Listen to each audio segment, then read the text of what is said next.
മൂന്നു പേരും കൈസിന്റെ പുറത്തു കയറി യാത്ര തുടർന്നു. അമീനും മാലിക്കും ഒരുപാട് ദൂരങ്ങൾ താണ്ടി സഞ്ചരിച്ചിട്ടുണ്ട്. പിതാവിൻ്റെ കച്ചവട സംഘത്തിൻ്റെ കൂടെ പോയിരുന്നത് അവരായിരുന്നു.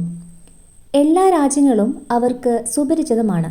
അമീനും മാലിക്കിനും കാസിമിനോടുള്ള സ്നേഹം കൊണ്ടല്ല അവൻ്റെ ആഗ്രഹത്തിന് മുതിർന്നത്.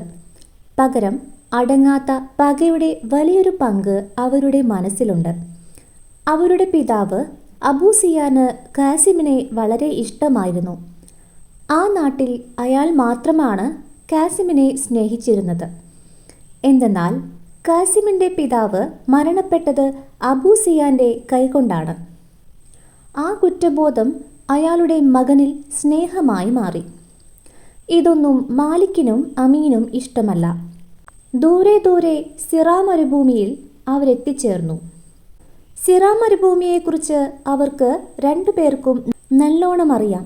അവിടെ ഒരാളും തനിച്ച് തങ്ങില്ല.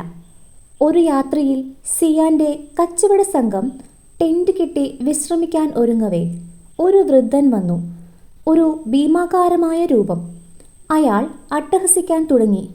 വായുവും വെള്ളവുമില്ലാത്ത സിറാ മരുഭൂമിയിൽ നിങ്ങൾ തങ്ങരുത്. ഹസാറ മരുഭൂമിയിൽ നിന്നുള്ള പൊടിക്കാറ്റ് നിങ്ങളെ ഇല്ലാതാക്കും. ഞാനൊരു ഭ്രാന്തനാണ്. വായുവും വെള്ളവും ലഭിക്കാതെ മരണപ്പെട്ടുപോയ ഒരു ഭ്രാന്തൻ. ഹ ഹ ഹ. അയാൾ അട്ടഹസിച്ചു. കച്ചവട സംഘം ഒന്നടങ്കം പേടിച്ചു വിറച്ചു. വേഗം പുറപ്പെടാനൊരുങ്ങി.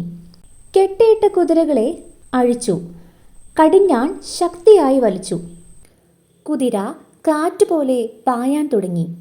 കുതിരയുടെ കുളമ്പടി ശബ്ദം ആ മരുഭൂമിയിൽ അലയടിച്ചു. ആ യാത്രയിൽ അമീനും മാലിക്കും ഉണ്ടായിരുന്നു.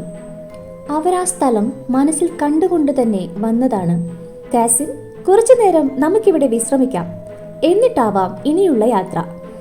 അതെ, അങ്ങനെയാവാം.